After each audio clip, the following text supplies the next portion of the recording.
of Vietnam. This is the Voice of Vietnam, broadcasting from Hanoi, capital of the Socialist Republic of Vietnam.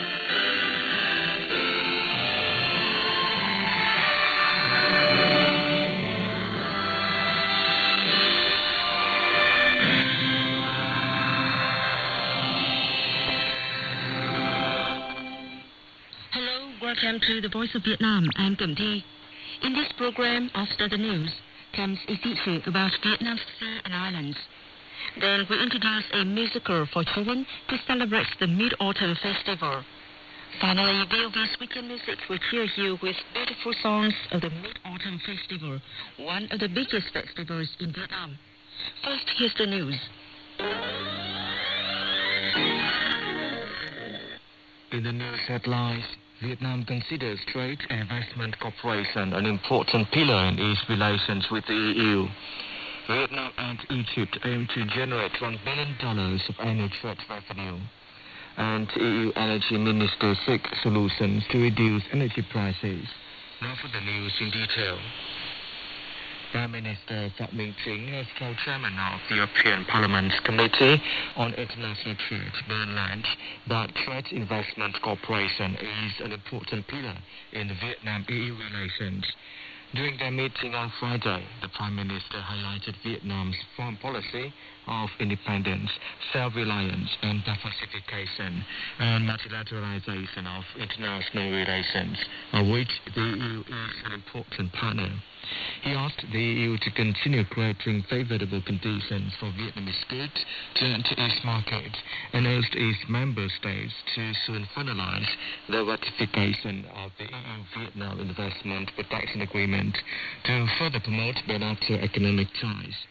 He called on the bloc to soon lift the yellow card warning and continue providing technical assistance for Vietnam to eradicate illegal, unreported and unregulated fishing. The Prime Minister recommended the two sides to increase mutual visits and meetings at all levels while maintaining and effectively bringing into play cooperation and dialogue mechanisms to enhance mutual understanding and identify cooperation orientations.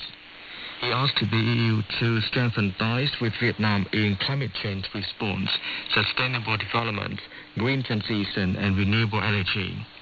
The government later asked for the EU facilitation of negotiations towards an equitable energy transition partnership between Vietnam and the G7 countries, as well as Vietnam's production capacity of renewable energy transition equipment and access to green finance.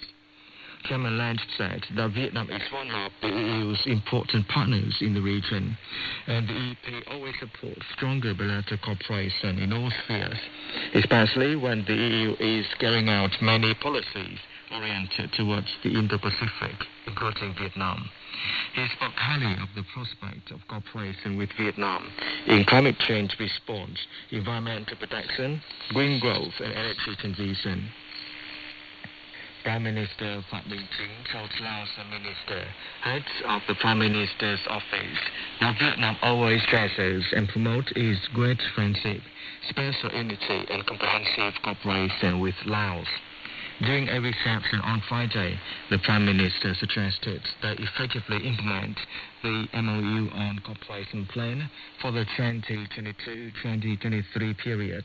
Work closely together to step up the implementation agreement, which during the Laotian Prime Minister's visit to Vietnam earlier this year, and prepare for high-level visits and remaining activities during the 2022 Vietnam-Laos Year of Friendship and Solidarity.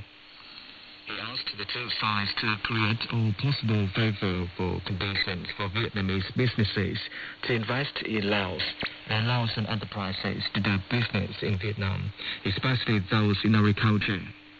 Minister Alunsai Sunala said that Laos always treasures the ones to preserve, nurture and develop its great friendship and special solidarity with Vietnam. He plans to actively implement directions and agreements by the two countries' senior leaders, contributing to fostering the special solidarity and friendship between the two countries. Vietnam attaches importance to the bilateral traditional friendship and wishes to enhance multifaceted cooperative ties with Egypt. Foreign Minister Bùi Thanh Sơn was speaking in a reception for Egyptian Assistant Minister of Foreign Affairs Ahmad Ali Khamenei in Hanoi on Friday. He suggested both sides to step up trade and investment ties to soon reach the target of $1 billion in bilateral trade each year, along with connections in tourism, culture, education, and training. The Egyptian official said his country cherishes and wishes to deepen the traditional friendship with Vietnam. He said that the Ministry of Foreign Affairs of Egypt will work closely with its Vietnamese counterpart to increase the exchange of high-level delegations, meetings, and improve effective cooperation in trade, investment, transport, tourism, education, and training. Earlier the same day, Vietnamese Deputy Prime Minister Phạm Quang Hiệu and the Egyptian Assistant Minister of Foreign Affairs co-chaired the 9th political consultation between the two ministries. The Going Vietnam 2022 ceremony on Saturday honors 7 collectives and 6 individuals for their outstanding achievements in the patriotic emulation movement and national construction and defense. The honorees showed their aspiration to rise up, overcome difficulties, bravely sacrifice for the peaceful life of the people. Many have become an inspiration to spread positive energy in society. President of Vietnam General Confederation of Labor, Nguyễn Đình Khang said.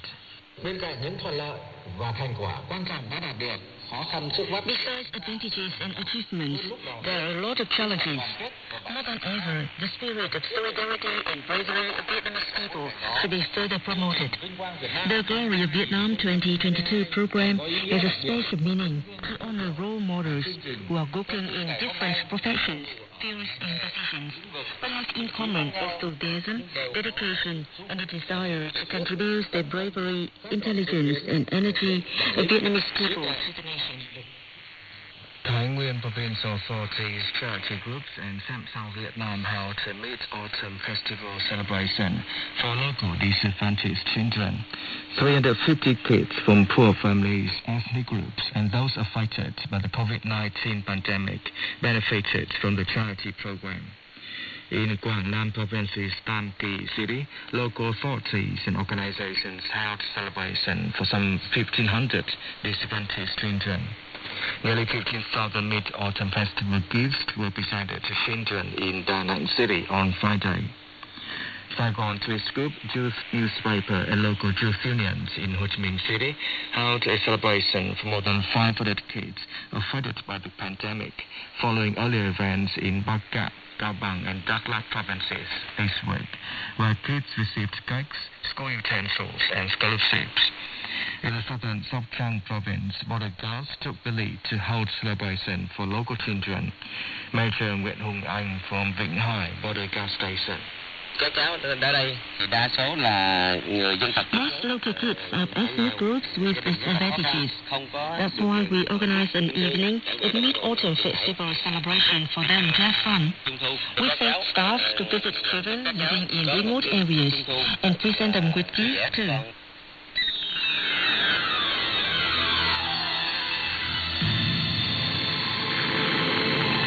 Next on VOV, here's the world news. Energy ministers of the 27 member states of the European Union agreed for urgent solutions to reduce high energy prices at an urgent meeting on Friday in Brussels.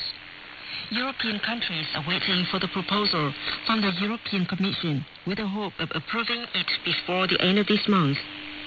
Officials had discussed a proposal to cap imported gas prices, with an idea floated to limit the prices of all imports, not just those from Russia. EU ministers called for urgent push to intervene in energy markets and limit the revenue of energy companies.